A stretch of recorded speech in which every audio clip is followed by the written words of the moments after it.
Semoga di kalenggahan kanthi kairing pratangga ingkang sampun sumadyo ampun wektu ingkang dados jejibaning kalodhangan dalu punika.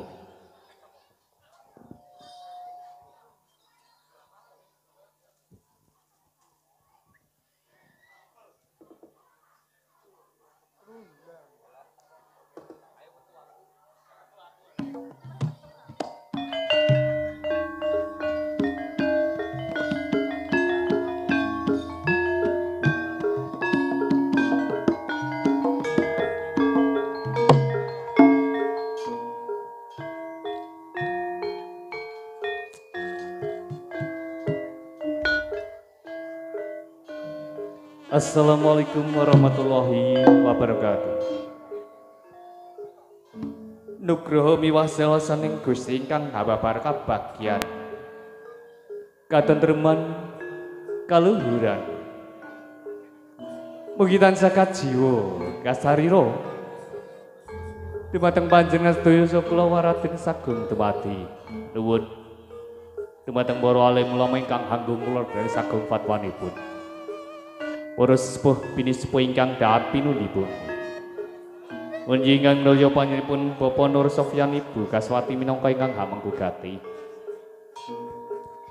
Boten katalumpen dumateng para kadang setresna saking keluarga sandiwara barongan ngesti budaya.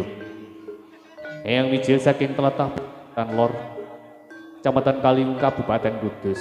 Menjinggang dipun pangarsani panjenengan Dimas Munirjoyo. Ugi para lenggah kakung Sumawana putri ingkang pantes nampi pakurmatan. Alhamdulillah ing kalengdangan dalu punika saged nyawiji mangayu bagya wontenipun adicara tasakuran walimatul arif. Putra saking panjenengan kang megati nuwun inggih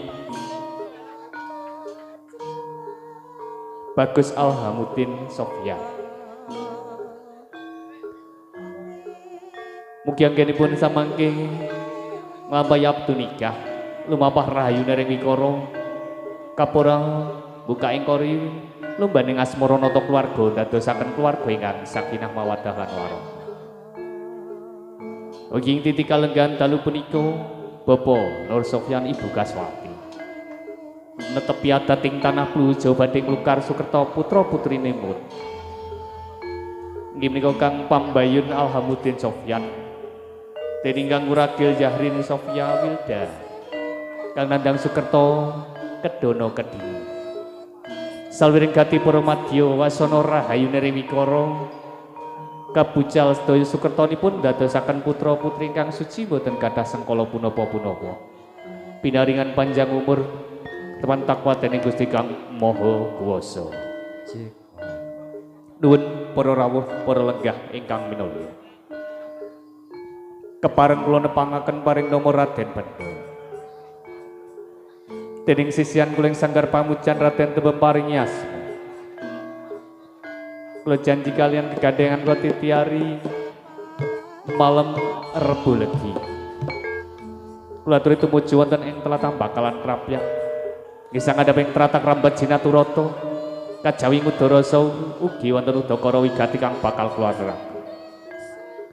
Dereng titik kalenggahan parjan dereng saged jumenengipun Raden Tembem wonten sangadhaping tratah Rambat Jinaturata. Kairing para pradonga ingkang sampun sumadyo mbok menawi titik kalenggahan punika jumenengipun Raden Tembem wonten papan pahargyan.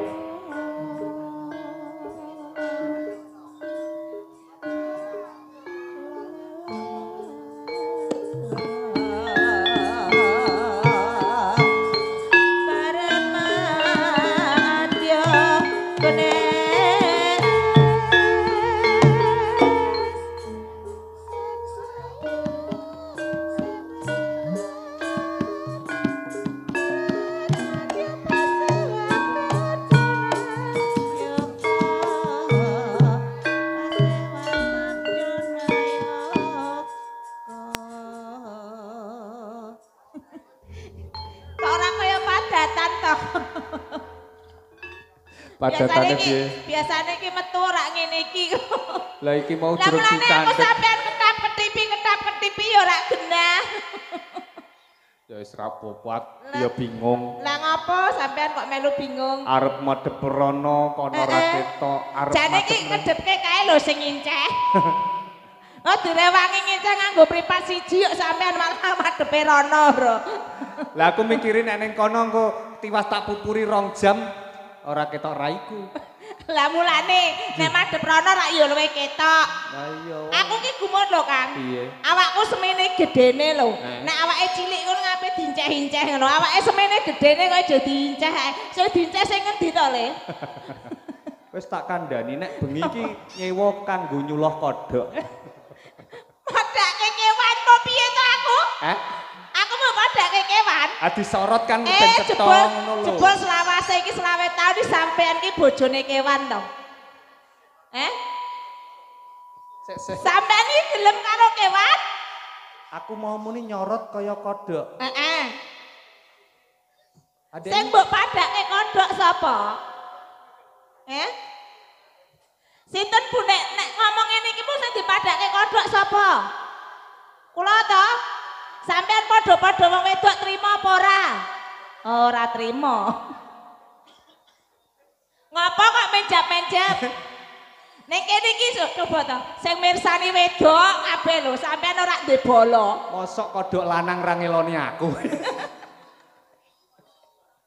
Rodok rono kok ora kepenak. Lah iya iki aku gumun perkara iki lampu sorot mau ku perkara kurang padang sing kene dadi aku mara rono. Kok malah perkara kodhok. Rumangsamu kowe apa? Kok rumangsamu perkara piye to? Bem. Apa? Sampean ki bengi iki dek esuk iku ngejak tukaran kok jane kok. Ya kok bisa. Ning esuk wis ora tak ladeni. Bareng tekan kene sampean madak-madake aku kaya kewan jare kaya kodhok. Dipen mlakuku ki wok wok wok. Kayak kesincan. Aku bingung ana ngangu-ngangu. Ana apa neh? Ora teges iki dina mau aku keblanjur anggonku Geguyonan. Gegoyan marang kodhok ki sing mesti tak jumbuhake iki teko-teko ndodok. Kok malah saya nek kepenak ning ati lho sampean ki nek ngendikane. Lah nek teko-teko turu ya ora ana sing nonton ngawur ae. Iku lho nggih Mbah nggih dodok nggih sesae nggih. Sing mriko oh dodok kabeh. Kandhang. Lungguk iku ora dodok.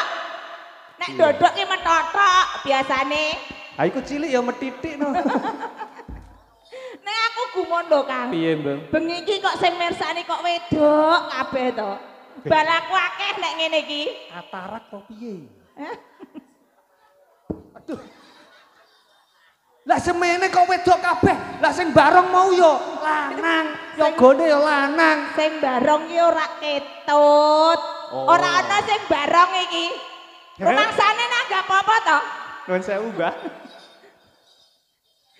Jenengan Mbah Kakung nggih? Kagani. Tak kira pantesan kok sampean le marani rono kok genite rae ram-ram. Bah. Jebulane karo marani lanang to. Malah sampean ngopo bar kok DPR to? Ngawur ae, aku ya kena anggota kok. Bem. Kegojekan sawetara iki dina mung kanggo nyenengke apa kang jroning atiku ana tetembungan kae garwa sigaraning nyawa.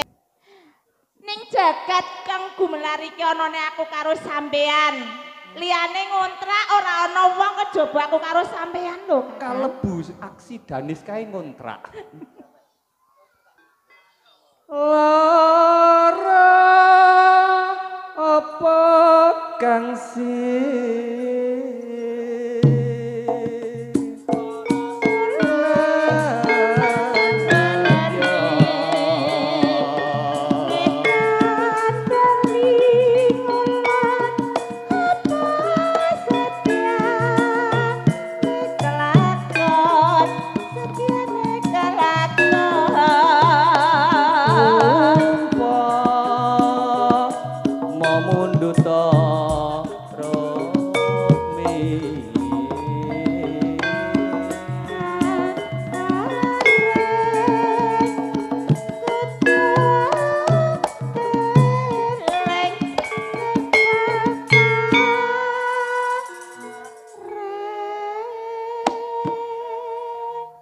yen to sekawit mau ana tetembungan garwa kae sigarane Iya. nyawa. Separo nyawaku ning sliramu. Bener Kakang. Tak jaluk iki dina imbang ana katresnanku yen to iki dina. Jebulane kok malah diwalik to. Ya sik. Kok tak kei sing pinu. Aku apa sampean? Tertamtu tak turuti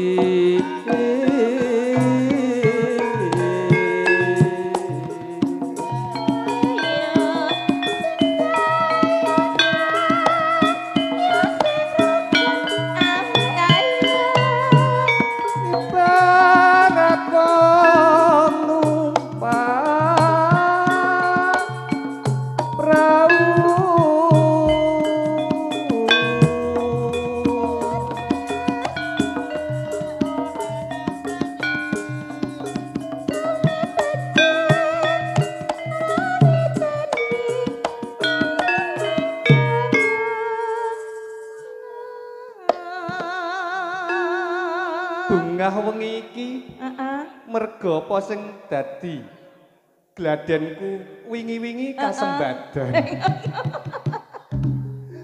Merga sing tak enteni mung yoga iki. Mulane ditanjakke. Bayaran 500 kok ping 5 bar sak lagu 100.000. Ayo. Lumampah tanpa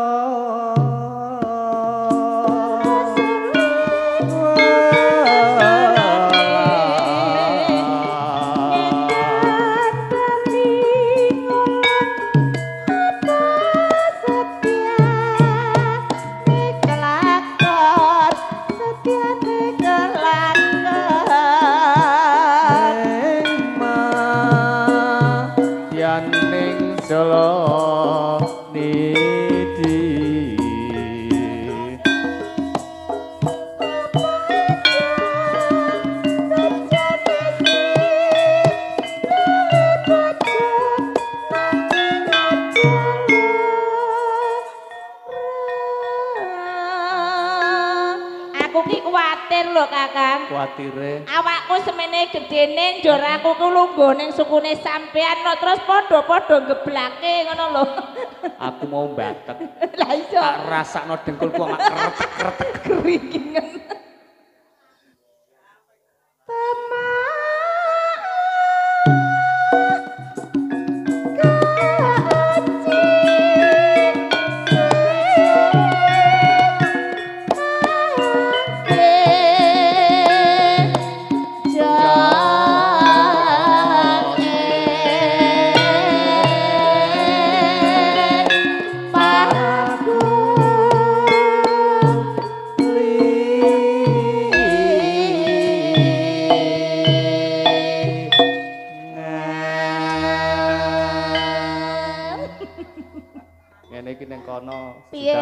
juta setengah.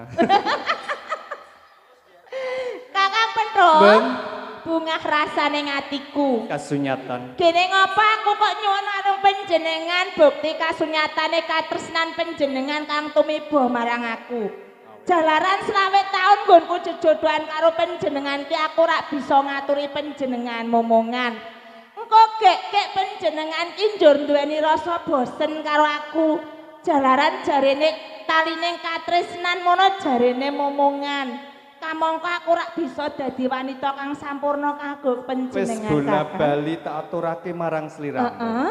Yen to urip pati rejeki apa maneh kae nugraha saka Gusti awujud anak kae mung titipaning saka Gusti Kang Maha Kuwasa. Aku percaya, Kang. Kasunyatane senajan aku durung bisa ngaturi panjenengan momongan, katresnan panjenengan kang tumiba marang aku ora ana cuwane. Kaya mangkono tak jaluk awak dewi tansah antut runtut nganti kaken-kaken ninen-ninen. Merga iki dina uga aku paring patulodan calon pinanganten kae. Kang ateges urip bebrayan ngono mung ora kanggo seneng-seneng apa kang dadi hawa lan nepsu nanging kasunyatan olahing pamikiran kudu netepi apa kang dadi jejibahan titah ana ing donya iki. Ana unen-unen kae jarene dadi manten ki seneng. Ning aja seneng dadi manten ngono kae ya Kang. Kaya mangkono. Seje iki dina kang bakal tak rembug yen to sekawit aku lombaning asmara andum katresnan marang sliramu mratelakake yen to pamikiranmu aja nganti goyahing apa kang dadi pacobaning ana ing donya. Bener. Iki dina kok sawise awak ganti jejuluk kaki legek lan ini legek apa sliramu ora ngrungokake ana ing sakjroning talingan. Ilah kae ana prenjak ganter-ganter ket wingi lho kaki legek mbok menawa wae pancen bakal ana tamu kang tumuju ning rompok kene dadi sesmitaning koordinasi bakal dadi kasunyatan.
Ampun bingung Pak, panci griyane kula niku mboten wonten lawange.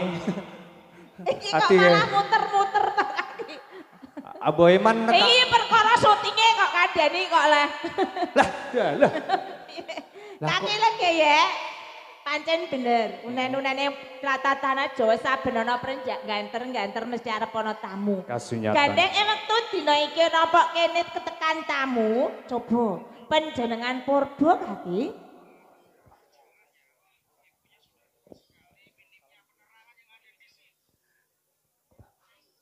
Nuwun sewu, Bapak. Wonten ateges kula tambuhi kahanan pahargyan dalu punika. Kula badhe nuwun pirsa dumateng panjenengan sami. Panjenengan punika paring asma sinten saking tlatah pundi? Asma kula Nur Sofyan saking tlatah Dukuh Bakalan. Bapak Nur Sofyan saking Bakalan Krapyak. Leres nggih. Kula pun kaki legeyek dalah punika sisihan kula nini legeyek. Anggenipun tumuju sakjroning rompok kula sajak sak keluarga. Leres Pak nggih. Ibu paring asma sinten, Bu? Ibu Kaswati, putra Pambayun, utawi Mbajeng. Paring asma? Alhamudin Sofyan. Alhamudin Sofyan. Leres nggih. Kang Wuragil? Zahrin Sofia Wilda. Zahrin Sofia Wilda. Nuwun sewu Bapak Nur Sofyan Ibu Kaswati. Nggih. Anggenipun panjenengan sakeluarga saking tlatah Bakalan Krapyak tumuju sakjroning rompok kula mengku wigatipun apa? Nggih. Ngeten kaki legeyek, kula niki mewakili sak keluargane Bapak Nur Sofyan sepindah silaturahim kaping kalih ajeng nitipake putra putrine Bapak Sofyan ngoten. Marang kaki legek niki niku nandhang sekolah kedana kedini ngoten nggih. Nuwun sewu Bapak Nur Sofyan sakeluarga. Anggenipun panjenengan atur silaturahmi kula tampi kanthi asta kekalih tambah pasedheran tumrap tiyang gesang tanah Jawa Pak nggih Bu nggih. Mengku wigati ingkang ngoko kalih lumantar talang atur panjenengan bilih titik kalenggahan dalu punika Bapak Nur Sofyan Ibu Kaswati netepi adating tanah Jawa. Nggadahi putra kalih cacahipun mijil kakung saha putri. Kenging kawastan nandhang Sukerta kedana kedini. Pun pasrahaken dhumateng kula sisihan kula lumantar nyuwun dhumateng Gusti Kang Maha Kuwasa Lukar Sukerta putra putri panjenengan. Nuwun sewu Bapak Nur Sofyan. Anggenipun panjenengan pasrah putra putri panjenengan dhumateng kula sisihan kula napa nggih sampun ikhlas lahir terus ing batin. Sampun ikhlas lahir batin. Ikhlas, Ibu nggih ikhlas, ikhlas badhe kula tampi putra putri panjenengan. Sumangga nggih. Bapak Nur Sofyan Ibu Kaswati, panjenengan ampun alit ing galih. Ilih putra putri panjenengan badhe kula rengkuh kadya anak kula piyambak kapara samangke dadosaken putra ingkang soleh putri ingkang solihah ngabekti tiyang sepagamelan migunani tumrap nusa bangsanipun titi kalenggahan dalu punika kalukar sedaya sukertanipun dadosaken putra putri ingkang suci boten gadah sengkala punapa-punapa pinaringan panjang umur teman kakuwatan ing Gusti Kang Maha Kuwasa nuwun sewu Bapak tuwin Ibu saksampunipun panjenengan pasrah putra kekalih maten kula saha sisihan kula tasih wonten wigati ingkang dereng kawedhar napa sampun nyekapi napa ingkang dados wigati ngeten kaki legayek niki sampun cekap niki nyuwun kondur. Oh mekaten sajak gati. Gamelan kathah. Sajak panjenengan gati-gati badhe kondur tumuju bidalem sewang-sewang rahayu nering perkara kula tansah sugeng nderekaken kondur. Wassalamualaikum warahmatullahi wabarakatuh. Waalaikumsalam warahmatullahi wabarakatuh.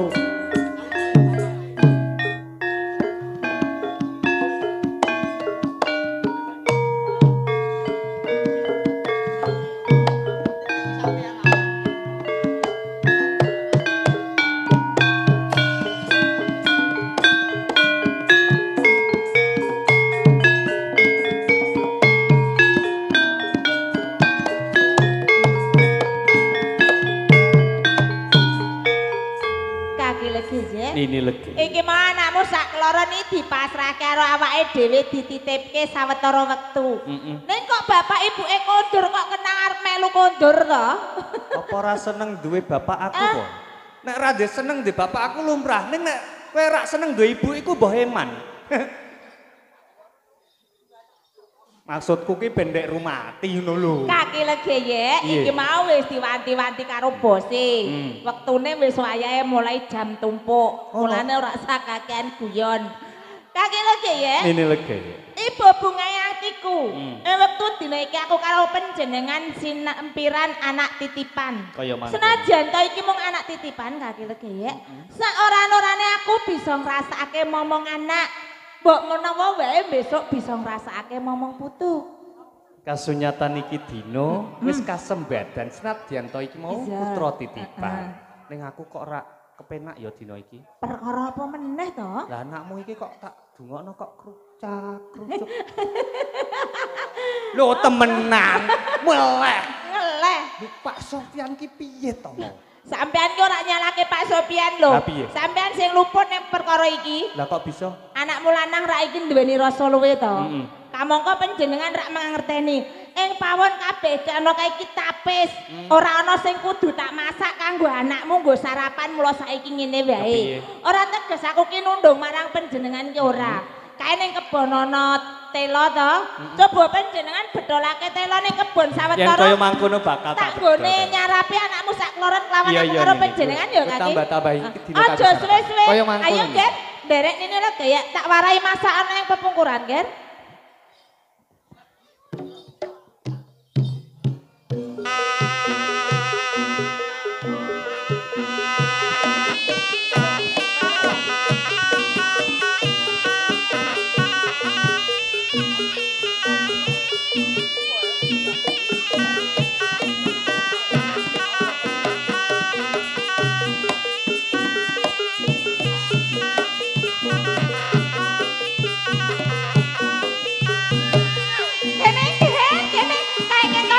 Gubong nyebok dengan ini sama-sama yuk Ger ya.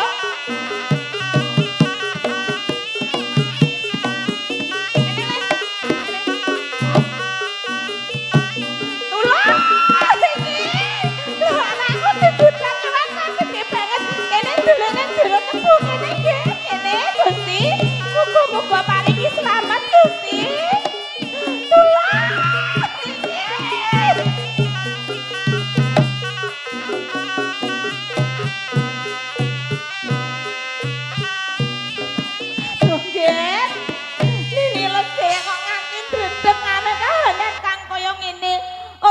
babar pisan yenton duweni anak kang duweni Sukerta abote kaya ngene nggih. Kaki legeye bali ana ing papan kene kaki legeye.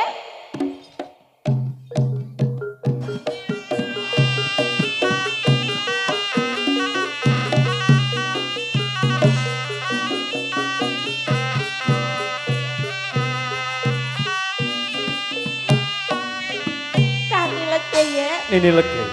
Aku njaluk gedene pangapura panjenengane wedine panjenengan nampa anakmu sakloro nalika semana duweni Sukerta ya kuwi bocah kedono kedini. Kaya mangkono. Ananging aku lali panjenengan ana ing kebon mau tak jaluk nggo bedolke telo kanggo anakmu sakloron. Ora nyono babar pisan lho Kaki Legeye. Anakmu sakloron iki mau digudak kewan kang gede banget. Dadi ana kedadian kaya mangkono. Ha iya aku ki ora ngira babar pisan lho Kaki Legeye. Lah nganti kae berasa takir wae kok ya ora karik kaya mangkono to. Lah iku mau lagi titik geni lho Kaki. Ha kok kedadak ana kewan kang gede banget. Burung-burung gudak-gudak anakmu sakloron. Tujune wae anakmu sakloron isih pinaringan karahayon Kaki. Dadi ambruke gubuk kae pategalan tebumu sak masik kae ya ana kedadian kaya mangkono. Anakmu mau tak jak mlayu-mlayu bareng ana ing pawon mau digudak tak jak mlayu. Ana ing gubuk iku mau leren ning kono lah kok ya isih digudak tak jak mlayu ning tengah kebon tebu kae mau Kaki. Nini Legeye. Iki dina aku uga njaluk pangapura. Ora teges iki dina aku ora njupuk wujuding tela. Kasunyatan buka lawang butulan kae kok aku eling yen to sejatine anakmu sakloron iki nandang Sukerta. Mula aku njupuk wujuding janur iki dina ora sida njupuk wujuding tela. Kaki Legeye. Ora dadi boyo pangapa yen to panjenengan ora bedol tela anange panjenengan nggawa awujud janur kuning. Saiki janur kuning iku arep panjenengan kapakake Kaki. Mangerti Nini Legeye entuk kasunyatan ing tanah Jawa kae kebak adat budaya mengko werdilan samudana kang ateges janur sejatine cahya utawa nur kang tumurun saka dhuwur kanthi jabah Gusti Kang Maha Kuwasa. Iki dina tak paringi aji sangut bakal tak kalungke ning janggane anakmu sakloron supaya kalis rubedane ring sambikolon. Yen kaya ngono enggal dikalungake ning janggane anakmu sakloron Kaki.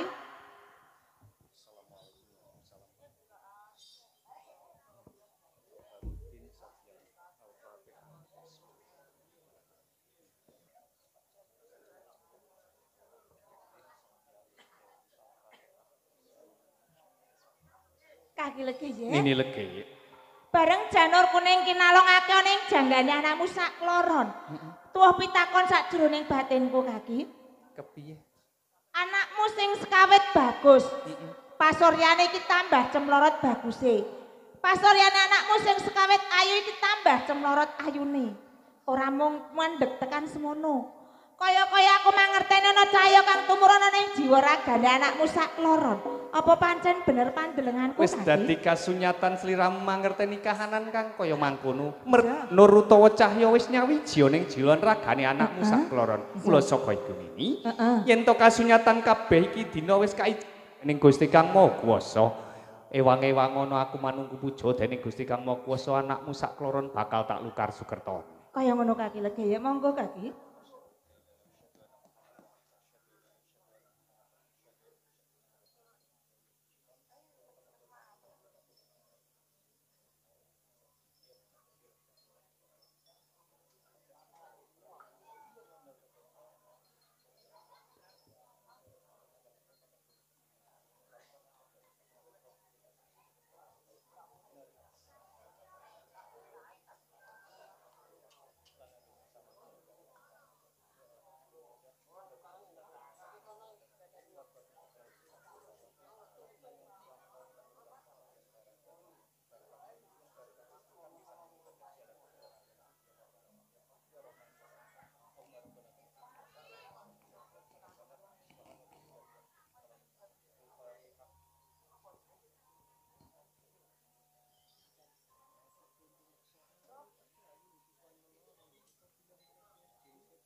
Nini Legeye.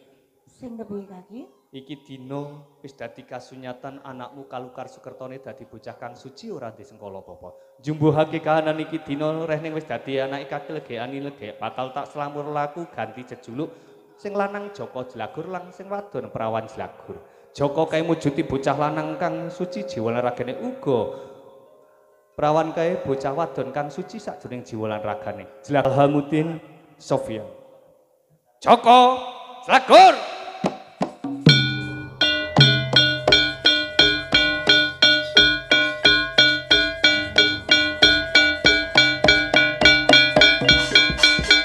Yahrin Sofya Wilda. Prawan Slagur.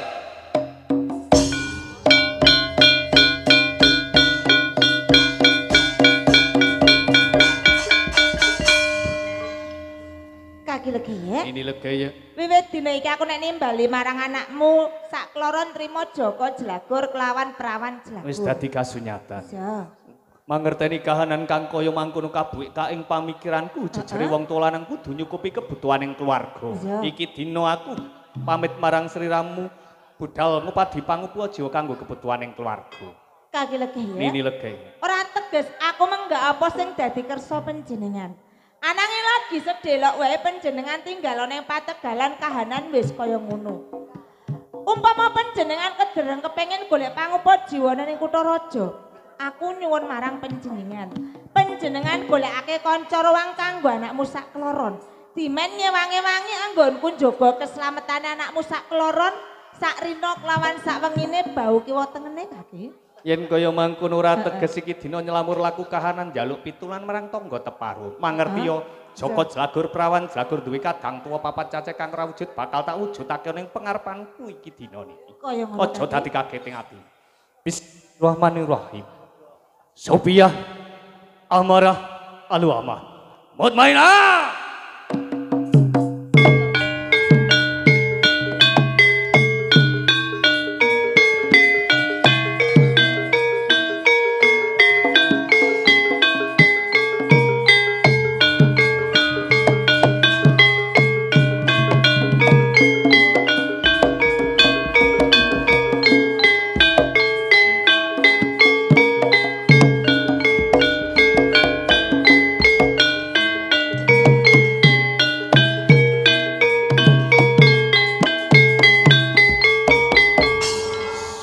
Amarah Aluamah lan kowe mutmainah.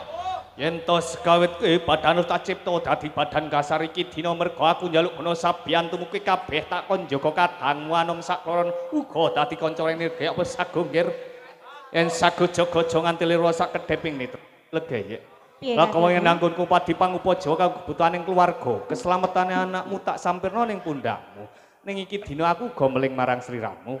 Yen to sewaya-waya ana rubeda sakjroning rompok sliramu ra bisa muntasi gedruk lemah kaping 3 undang jenengku krasa jroning ati bali tumuju sakjroning rompok nini.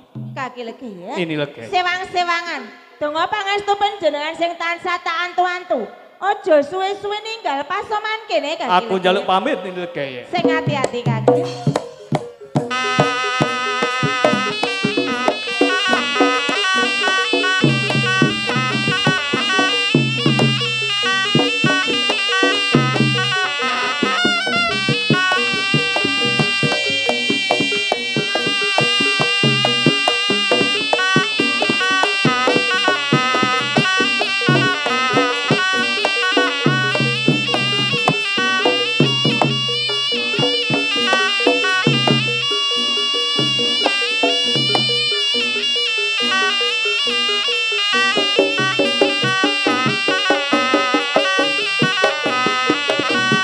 Supiah amarah alwamah lan mutmainah. Sawetara nini legek pasrah marang kowe sak papate. Jaan dedolanan sawetara jaganen reksanen keslametane adimu sakloron. Nini legek kepengin ngrampungake pakaryanane pepungkuran masa borong adimu sakloron ya Ngger ya.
Supiah amara alwa malanut mainah.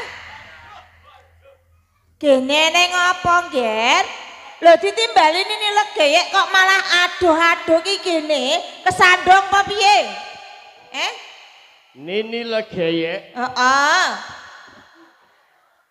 Sakdene kula matur nini kula agungi samudra pangapunten. Eneng apa Ger? Anggen kula lepat. Kowe dene luput marang nini legeyek. Leres. Anggene kula jaga bau kiwa tenge kadang ku anom sak kloron, dosa jelagur lan perawan jelagur. Bisa. Ana ing sak gedepe mata. Sak jroning rompok awak dhewe katekan kewan kang gedhe. Ana ing rompok ketekan kewan kang gedhe banget. Leres ini. Terus kewan sak punika kawujudan macan. Macan. Banjur macan sak punika nada. Kalau mangsa ateges wiwit dina iki kadang kok anom sak kloron perawan jelaguran joko jelagur murca saiki. Hatimu sak kloron ilang iki piye? Iki piye iki? Kowe golek hatimu tenan iki. Hatimu golek tenan iki Supiah marang amalan mun mainah. Kebayatan banget anggunmu napa cicipan saka kaki legiye. Nalika semono kaki legiye pasrah marang kowe mung ngomong sukses aku ning kahanane kaya ngene kowe ora bisa tanggung jawab marang pakaryan sing tibake marang kowe sak papate. Ger Supiah marang amalan mutmainah. Gede tanggung jawab ini legeyek marang keselamatan adimu sak kloron jalaran adimu mong anak titipan. Ning kene ngopo kowe ora bisa jaga keselamatan adimu sak kloron Ger? Kamangka kowe ngerti dhewe ing waktu dina iki bapakmu ora ana ing papan panggonane. Bapakmu ana ing kutha raja kaya pangupuji kanggo murakapi kowe kabeh. Aku tak glembang dhewe. Kaki lagi sih. Aku jaluk gedene pangapura panjenengan umpama panjenengan mangerteni kahanan iki mesti bakal duka marang aku. Nanging kaki lagi ya. Senajan dadi kaya ngapa panjenengan kudu mangerteni kahanan iki. Nalika semono panjenengan nate titeweling marang aku. Umpama ana rupido kang tumuju marang rompok kene umpama aku rak kuwawa aku kudu ngejluk suku kaping 3. Pamriya sajroning batin panjenengan melu krasa kahanan kang kedadian ning papan kene. Mula saka kuwi kaki legi. Kene wektu dina iki aku butuh sabian tumung golek anakmu sak kloron. Baliane papan kene wangi-wangi ana nggonku golek anakmu sak karone kaki legi. Duh Gusti. Senajan to ning ngendi papan dununge anakku sak karone aku nyuwun marang panjenengan paringi karahayon. Ger anakku bocah bagus, ger anakku bocah ayu ger. Aku njaluk pangapura marang kowe sak kloron yo ger. Nini legeyek. Kaki legeyek. Nini legeyek. Kaki legeyek. Sawise aku budal ngupadi pangupa jiwa kanggo kebutuhaning keluarga. Kok sumendal semlang jroning ati. Yen to kasunyatan Bali mangerteni kadang tua papat cacahe padha sedih sakjane atine sliramu tawang tangis kaya mangke. Janjane ana kedadian apa niki? Aku jaluk gedene pangapura panjenengan. Tumrap kesalahanku sing tak lakoni wektu dina iki.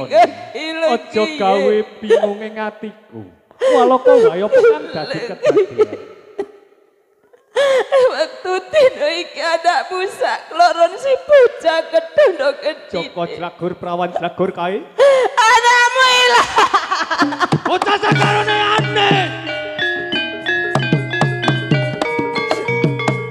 Kaki lagi aku kudu kepiye kaki lagi. Matur muga supaya mangkono gawe sesek sadroning dadah. Wis sakwise bakal tau tapake dukan marang slira. Nanging ngene iki. Aku mlenggono yen to kabeh iki dina pacobaning saka Gusti Kang Maha Kuwasa. Aku mesti bakal nopo pitulah saka wong atuane anakmu sak keloron. Ini lagi. Aku mangerteni apa sing ndek pikirake, apa kok ndek sadar paham. Kula saka sare sawetara tata ati. Kandhek anggonmu tawang tangis iki dina. Iki lagi. Aku durung bisa madheg anggonku tawang-tawang tangis ento anakku durung bisa bali ning panggonku. Mula saka iki toto atimu munggah ning sanggar pamujan kae. Yen to kasunyatane kaki legek bakal budidaya baline Joko Dlagon lan Prawan Dlagon. Kaya ngono masa bareng baline anakmu ning panggonku. Aku njaluk wektu tiriki uga kaki-kaki. Aja kendating donga niku. Sophia amarah halu amah lan kowe mot main. Ora tak silaki jroning ati kasunyatan iki dina. Murjane kadangmu anom sak kloron ora kaliya mung jeneng kowe kabeh kang kudu balekake ning pangarepan. Mutmainah kowe kang duweni aji kandha pangrasa lan panglimunan. Dadi cucuking laku iki dina baline Joko Dlagon lan Prawan Dlagon ing pangarepanku. Lan kowe kabeh pemanu ana lakune Mutmainah amrih bisa baline kadangmu. Kaki legeyek dengan Mutmainah sing duweni kandha pangrasa. Bakal ngupati ana ing endi papan gununge kadangku anom sakor rawe-rawe rantas malam-malam butung bakal tak enggal bedhalonger.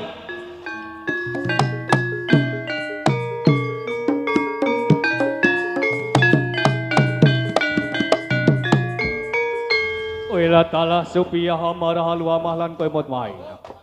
Ora nganti antalan dina minggu to candra ning kasunyatan sak kedheping netra wani bali ing pangarepanku ning ya kene. Ora nggawa kadangmu anom sak kloron ning kasunyatan ngirit kewan kang gegirisi kaya mangkene. Apa kang dadi sedya? kaki legeye ora ana liya. Yo kewan kang gedhe gegirisi kawujudan macan sak punika kang nidra kadangku anom sak kloron. Wela dalah banget panarimaku yen to kasunyatan kewan gegirisi iki kang nidra kadangmu anom sak kloron. Sekawit ke badan tak cipta dadi badan kasar.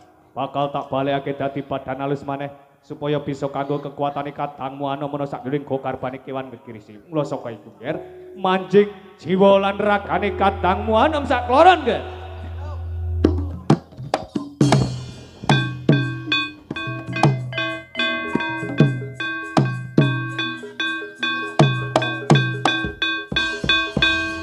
Mandek-mandek satrio-satrio tejo laksana tejane wong aran katon gemlundung kok krikil malang-malang lir kadyono losat-losat ana ing tengeng marga catur tengahing prapatan. Yen to kewan gegirisi ana ing pangarepanku iki dina bisa tata jalma sapa kang dadi dasanama mungkir?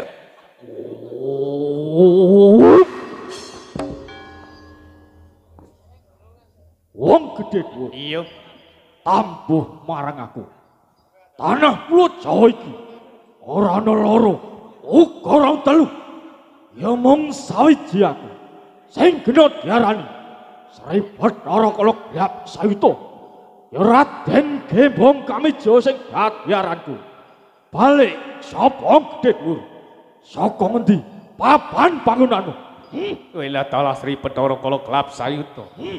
Dadi jamak lumrah takon pinakon ing tenging marga catur ya tenging prapatan. Yen to kasunyatan kepengin mangerteni sapa kang kowe wani ngadeg dening pangarepanmu, ora kaliya sepone tanah Plu Jawa kaki legek kang dadi peparap. Wela dalah.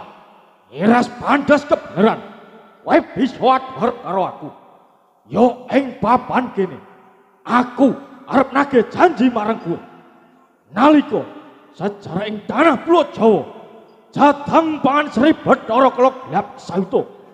Kaki legek ana paron aning yo gene sakwise aku munggah gunung mudhun gunung belaran-belaran mudhun ing desa bakalan kerapiak kene ana paungan sing jenenge Bapak Nur Sofyan dalah Ibu Koswati. Bapak Nur Sofyan hang duweni putra loro cacahe. Alham, Mudin, Sofyan, Dalah, Jahrin, Sofia, Wildan, sing kena diarani bocah kedhono kedini. Aning yo gini, sawise kadah kala mangsa. Ora gawe tentrem ayeme sak jerone garbaku. Malah kapara gawe sangsaran sak jerone garbaku. Rasane panas, pedes, pereh. Kaya apa sebawe Kak Sri Bathara Kala Klap Sayuta dadi dedahana sajroning rompo ora kaliya mumpukal gawemu anggo nunetesi jadan panganmu titi sing Bapak Adam kang nandhang Sukerta. Kasunyatan iki dina mangerteni Bapak Nur Sofyan kae duweni anak nandhang Sukerta kedana kedhi. Nek goblok wis dadi jamak lumrahe ning iki dina kasunyatan Sri Bathara Kala Klap Sayuta apa lali nalika babat alesaning tanah Pluh Jawa kae. Entuk Sri Bathara Kala Klap Sayuta nggogol kang dadi jadang pangan titi sing Bapak Adam kang nandhang Sukerta. Nanging yen to ora karuwat sengkalane. Tambalistan maneh yen to ora karuwat sengkalane amangka iki dina Sri Bathara Kala Klap Sayuta mangerteni bocah sak kloron kae kinalungan janur kuning ning janggane. Kapara tak paringi aji sangut kang kae jabah dening Gusti Kang Maha Kuwasa. Kang ateges bocah sak kloron kae wis karuwat sengkalane dadi bocah kang suci ora disengkala apa. Nek goglok nek mangsa ora gawe adem ing sadurunge wadung, kasunyatan gawe sengsarane sadurunge kukar. Sri Bathara Kala Klap Sayuta. Rening mangerteni kahanan kang kaya mangko tak jaluk kanthi aris. Ora esuk ora sore aku njaluk baline bocah sak kloron tanpa gethek ciri sawiji. Yen to kasunyatane Sri Bathara Kala Klap Sayuta mesti wae bakal tak sembadani. Kagilege Ana paran saugeh kendel bondo wani tak dodo. wae wani njaluk putramu suwe jerone garbaku. Kaya mangko. Apa paitanmu? Upama iki dina Sri Bathara Kala Klap Sayuta njaluki babana, njaluk tetep busan minangka gandine putramu. Apa sagung menangkan Aja enteng senangga petang bakal mulungake anakku nek sakjroning gokar. Tinimbang utang ludara ing papan kira ambalan kabeh sating gewong kami Jaya dadi Sri Bathara Kala Klap Sayuta. Tetulane bocah ireng cepane luka loro sakembaran ning dudu jagaling manungsa. Sesantining tanah Pluh Jawa memayu hayu ning bawala langgeng tinitah saka Gusti Kang Maha Kuwasa. Kang ateges urip lan pati hake Gusti Kang Maha Kuwasa kowe kelawan aku mung tinitah ing alam dunya. Syarat sarana baline Joko Jlagur prawan Jlagur kaya wingi tanpa gethek ciri sawiji. Yen to ing donya iki ana kawujudan mesti wae bakal tak pinangkani. Mas Pices Raja Brana, usana kang pating bebyar bakal tak cepake uger aja nyaluk tuning lintang kelawan rembu. Kagilet Ana paran. rungokno gobokmu lan lekno mripatmu. Iya. Aku ora njaluk Mas Pices Raja Brana. Tumurune lintang kelawan rembulan kowe ora Sing nek karepake. utawa busana sing pating gebyar kowe ora Banjur rene aku njaluk gandine putramu. Raga kekandilan nyawa sing kepanjingan sukma. Minangka gandine raga kekandilan nyawa sing kepanjingan sukma.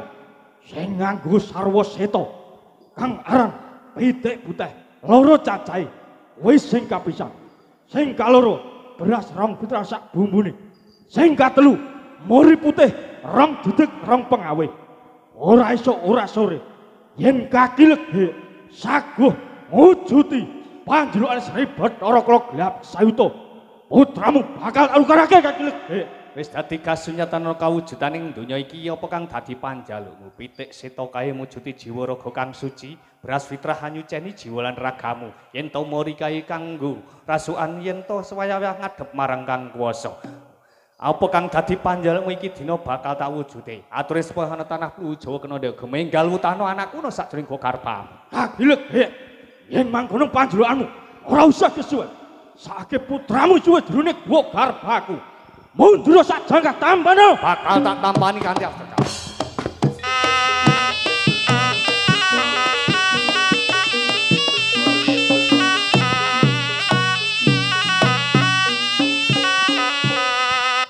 Nini Legaya enggal sugar ranggonmu nyenyuwun marang Gusti Kang Maha Kuwasa yen to kasunyatan aku bali kelawan anakmu sak kloron.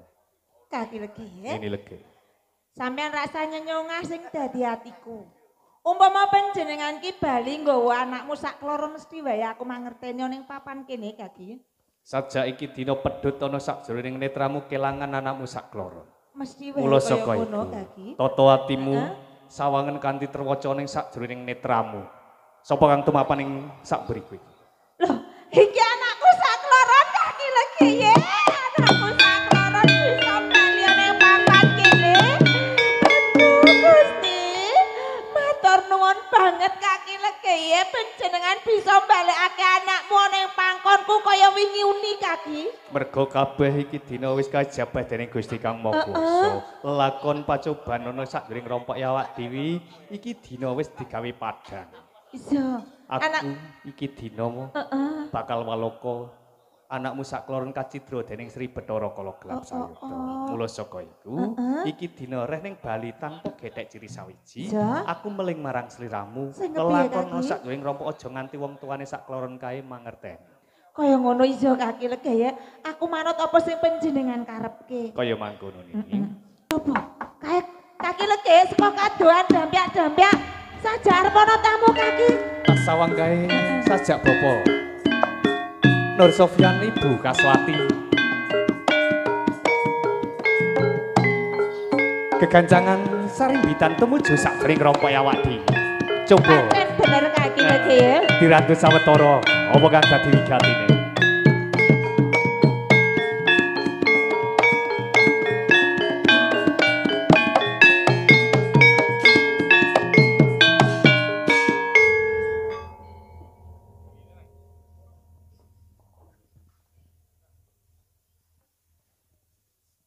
Assalamualaikum warahmatullahi wabarakatuh. Waalaikumsalam warahmatullahi wabarakatuh. Mboten pangking Bapak Nur Sofyan, Ibu Kaswati. Nanging damel kageting manah kula Bapak, panjenengan beto kados pekaten kapara Ibu sajak kabotan nemen.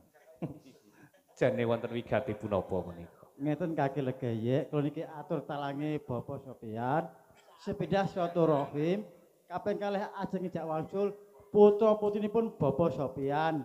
Kaping 3 niki memaringi sedekah utawa gayer marang kaki legeye lan nini legeye sarana kangge tetebusan larenipun pun kuwatake larenipun Bapak Sofyan. Mekaten nuwun sewu Bapak tuan Ibu, bilih sedaya punika minangka sedekah panjenengan Bapak Nur Sofyan Ibu Kaswati dumateng kula sesisian. Saking talang atur panjenengan wonten tetembungan tetebusan.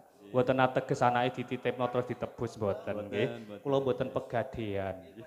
Ning sejatosipun tetebusan wonten ing tanah Jawa, mengku werdi netepi antepipun kalbu panjenengan sak keluarga anggenipun netepi adat tanah Jawa sampun kasembadan. Linambaran kanthi kang ikhlas dipun pinangkani sedekah punika. Mekaten napa nggih sampun ikhlas lahir batin? Ikhlas nggih. Ikhlas badhe kula tampi mugi dadosaken berkah lumebaripun rezeki panjenengan sak keluarga. Coba kae tampan ana niki.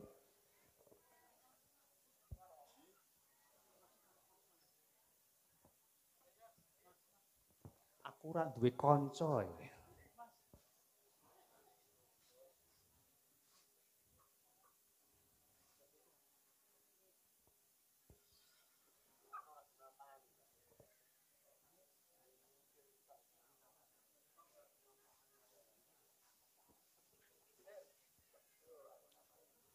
Bapak Nur Sofyan Ibu Kaswati. Nggih. Sasampunipun panjenengan atur sedekah bilih titikalenggan badhe ngajak kondur putra putri panjenengan.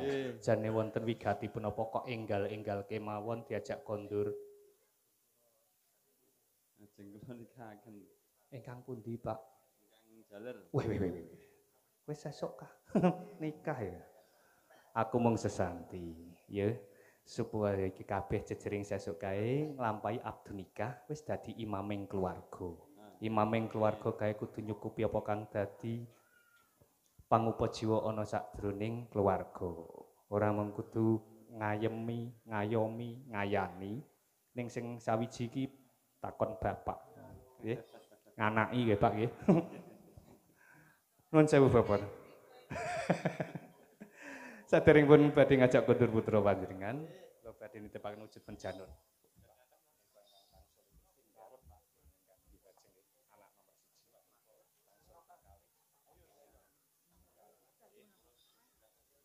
Nuwun sewu Bapak, Ibu, kula suwun. Janur punika panjenengan samangke dekek sak ngandhapipun bantal utawi kasur. Anggenipun biasanipun putra putri panjenengan sare.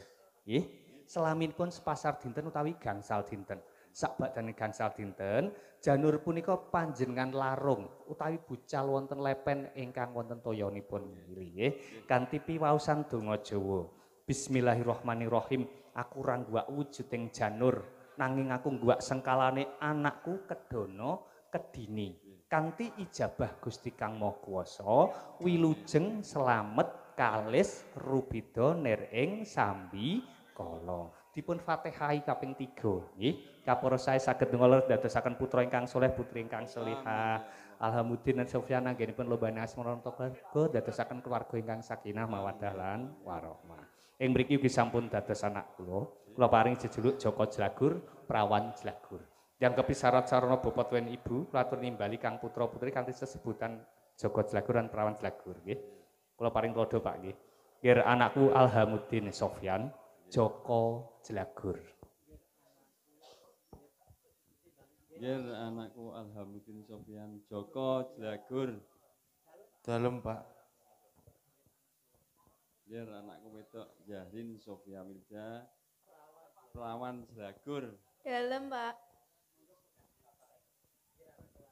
Nggih anakku lanang Alhamudin Sofian, Joko Jlagur. Dalem Bu. Nggih anakku wedok Zahrin Sofia Wilda, Prawan Jlagur. Dalem, Bu. Alhamdulillah sampun murna ingkang dados wigati panjenengan netepi adat ing tanah Pulo Jawa.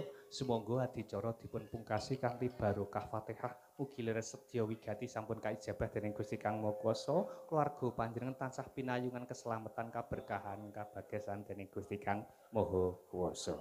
Minal hajati bil barokatihil Fatihah.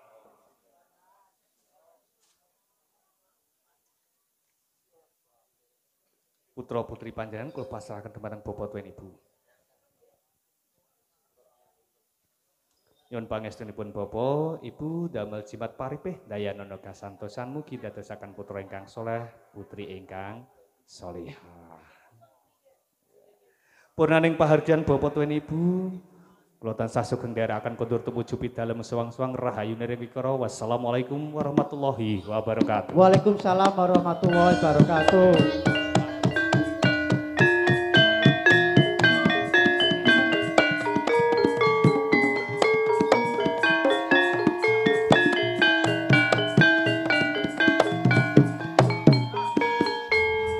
Jenengan ledarke ana ing papan kene kaki legi ya. Endahe ngawak dhewe urip bebrayan nang tanah Jawa, kebak adat budaya mengkuwer dilan samudana. Ana unen-unen yen to wong Jawa, aja lali jawane. Embor, awak dhewe wajib ngemborake utawa ngandhakake marang tangga teparo ning bakalan krapyak iki.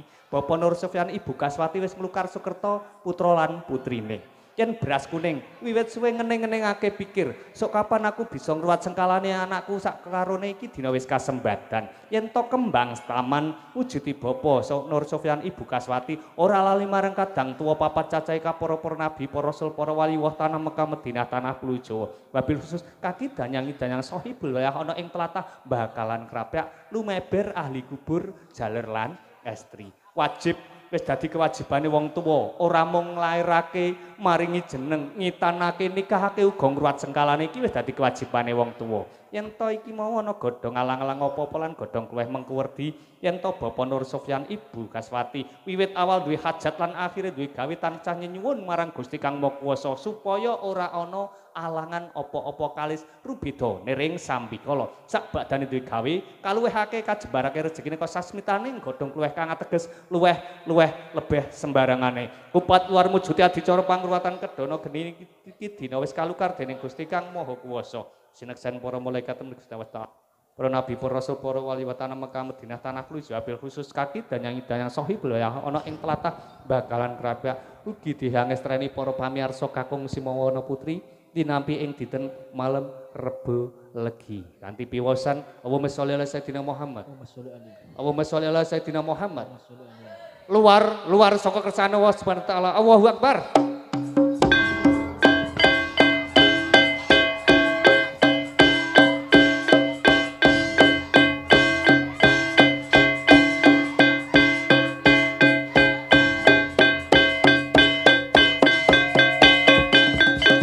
Sri Bathara Kala Klap Sayuta.